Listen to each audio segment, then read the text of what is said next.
എനിക്ക് ആകെ ഒറ്റ പ്രാവശ്യം സ്കൂൾ ലൈഫില് ഒരു ആക്ച്വൽ ഫൈറ്റ് ഉണ്ടായിരുന്നു. ആ സഫാന ടീം തേമ്പിയതല്ലേ? എങ്ങനെയാന്ന് വെച്ചാൽ ആ സ്റ്റോറി എന്താന്ന് വെച്ചാല് ഒന്ന് ഞാൻ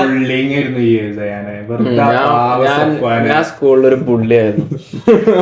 ബുള്ളി ഗെയിമൊക്കെ കളിച്ചല്ലേ വളർന്നേ, അപ്പൊ അങ്ങനെയൊക്കെ ഉണ്ടാവും. അല്ല അങ്ങനെയല്ല, ഞാന് പറഞ്ഞാൽ ആരായിട്ടൊരു പ്രശ്നമില്ലാത്തൊരു ചെക്കനായിരുന്നു. എല്ലാവരുടെ അടുത്തുനിന്ന് ഒരു റെസ്പെക്ട് ഉള്ളൊരു ചെക്കനായിരുന്നു. ഞാൻ ഗിവ് ആൻഡ് ടേക്ക് റെസ്പെക്ട് ആയിരുന്നു എന്റെ ഒരു പോളിസി. അപ്പം എന്റെ ക്ലാസ്സിലൊരു തമിഴനുണ്ടായിരുന്നു, സഫ്വാൻ എന്ന് പറഞ്ഞിട്ട്. നല്ല ഹൈറ്റ് ഉള്ള ചെക്കനാണ്. ഞങ്ങളെ അത്യാവശ്യം നല്ല ഫിസിക് ഉണ്ട്. ജയാന്റെ അന്നത്തെ ഒരു ഫിസിക് വെച്ച് നോക്കുകയാണെങ്കിൽ ജയാനൊന്നുമല്ല. അതെ, ഞാനാണെങ്കിൽ സ്കൂളിൽ പഠിച്ച എന്റെ സ്കൂൾ ലൈഫ് മൊത്തം മെലിഞ്ഞിട്ടായിരുന്നു. ഇവൻ നല്ല ഹൈറ്റും ഉണ്ട്, അത്യാവശ്യം നല്ല ബോഡി ഉണ്ട്. തമിഴൻ ഇവന് എന്ന് പറഞ്ഞാല് ഇവന്റെ ക്യാരക്ടർ എന്ന് പറഞ്ഞാൽ ഈ വിജയ് സിനിമ ഒക്കെ കണ്ട് ഞാനൊരു സോളോ ഹീറോ ആണ് എന്നുള്ളൊരു ദളപതിയാണ്. ഞാനൊരു ദളപതിയാണ്. ഒരു 100 ആള് വന്നാൽ 100 ആളെ എനിക്ക് അടിച്ചിടാൻ കഴിയുന്ന ഇവന് ഈ സിനിമകളൊക്കെ കണ്ട് ഇവന്റെ ബ്രെയിൻ അങ്ങനെ ആയിട്ടുണ്ട്. ഇവനൊരു ക്ലാസ്സിലൊക്കെ ബാക്ക് ബെഞ്ചർ ഗുണ്ടായി നടക്കുക, ഒരു ബട്ടൺ അയച്ചിട്ടിട്ട് ഷർട്ട് ഒരിക്കലും ഇൻസൈഡ് ആക്കില്ല, അങ്ങനെ ഒരു കച്ചറൊക്കെ ബാഡ് ബോയ് ആയിരുന്നു. അപ്പൊ ഞാൻ പറഞ്ഞില്ലേ, എനിക്ക് ആരായിട്ട് പ്രശ്നമില്ല, ഇവനായിട്ട് നൈസായി പോയിരുന്നു. പക്ഷെ ആ ദിവസം ഞങ്ങൾക്കൊരു പി ടി പീരീഡ് ഉണ്ടായിരുന്നു. പി ടി പീരീഡിൽ ഞങ്ങൾ ഫുട്ബോൾ കളിക്കായിരുന്നു. ഫുട്ബോളിന്റെ ഗ്രൗണ്ടിൽ എത്തിക്കഴിഞ്ഞാല് എല്ലാവരും ഭയങ്കര കോമ്പറ്റീറ്റീവ് ആണ്, അഗ്രസീവായി എന്നൊക്കെ വരും. അപ്പൊ ഇതേപോലെ തന്നെ ബോൾ എടുക്കാനും ചെന്നപ്പോഴൊക്കെ അവനെ തള്ളിയതും അല്ലെങ്കിൽ അവൻ എന്നെ തള്ളിയതും, പിന്നെ അതേപോലെ ഗോളല്ല എന്ന് പറഞ്ഞിട്ട് അങ്ങോട്ടും ഇങ്ങോട്ടും ഒരു സംസാരം ഉണ്ടായതും ഇതൊക്കെ ഉണ്ട്. അപ്പൊ ആ ദിവസം അതൊക്കെ ഉണ്ടായി. പിന്നെ ഗ്രൗണ്ട് കഴിഞ്ഞാൽ അതൊക്കെ വിട്ട്. പക്ഷെ ഇവന്റെ മനസ്സിൽ അത് ഉണ്ടായിരുന്നു തോന്നുന്നത്. അങ്ങനെ ഞങ്ങൾ അത് പി ടി പീരീഡ് 3ാമത്തെ പീരീഡ് അങ്ങനെ എന്തായിരുന്നു, ഏർലി ആയിരുന്നു. പിന്നെ ലാസ്റ്റ് പീരീഡ് ആയപ്പം ഇതേപോലെ എന്തോ ഒരു സംസാരം ഉണ്ടായിട്ട് ഇവന് എങ്ങനെ ആരാദ്യം തല്ലിയെന്നൊന്നും എനിക്ക് ഓർമ്മയില്ല, പക്ഷെ തല്ലുണ്ടായി. അപ്പൊ എനിക്കും അങ്ങ് ദേഷ്യം അങ്ങ് വന്നിട്ട് ഇവൻ എന്നെക്കാളും വലുതാണോ എന്നെക്കാളും സൈസ് ഉണ്ടോ എന്ന് നോക്കിയില്ല, ഇവനങ്ങ് തല്ലി.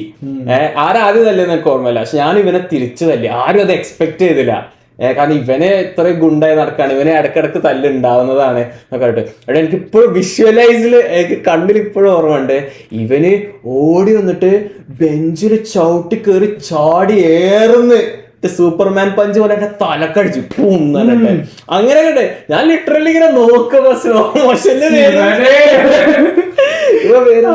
ഇവ ചാടിയത്. ഞാൻ തിരിച്ചും കൊടുത്ത് ആൾക്കാരൊക്കെ ഒന്ന് പിടിച്ചു മാറ്റി. അങ്ങനെ ഞങ്ങള് ഗോയിങ് ടൈം ആയിരുന്നു, ലാസ്റ്റ് പീരീഡ് കഴിഞ്ഞ ഉടനെ ആയിരുന്നത്. ഞങ്ങൾ രണ്ടാൾക്കാർ 2 വഴിക്ക് പോയി. അതിനുശേഷം എന്നിട്ട് പിറ്റേ ദിവസം സ്കൂളില് ഇവ എന്നോട് വന്നിട്ട് സോറി പറഞ്ഞു. എന്നിട്ട് ഫാസ്റ്റ് ആൻഡ് ഫ്യൂരിയസിൽ വിൻഡീസിൽ ആ റേസ് ജയിക്കുമ്പോൾ റെസ്പെക്ട് എന്നിട്ട് ഞാൻ ഇവന്റെ റെസ്പെക്ട് അങ്ങ് ഏൺ ചെയ്തു.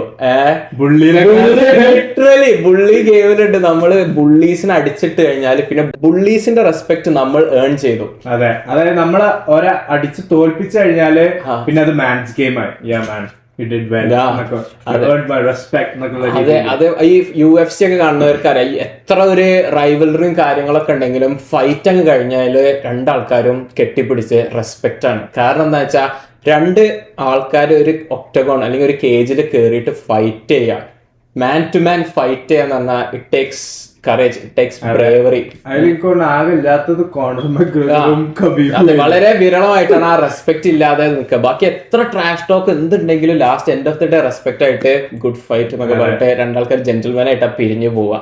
അപ്പൊ ഇതേപോലെ ഇവന്റെ റെസ്പെക്ട് ഞാൻ അങ്ങ് ഏൺ ചെയ്തു. ഇത് മാത്രമായിരുന്നു എന്റെ സ്കൂളിൽ. പിന്നെ ചെറിയ ചെറിയ തല്ലുകളൊന്നും ഞാൻ കൂട്ടില്ല. ഇതായിരുന്നു ഒരു ഫൈറ്റ് എന്നുള്ളൊരു ഫൈറ്റ് എനിക്ക് സ്കൂളിൽ ഉണ്ടായപ്പോ ഉണ്ടായിരുന്നു.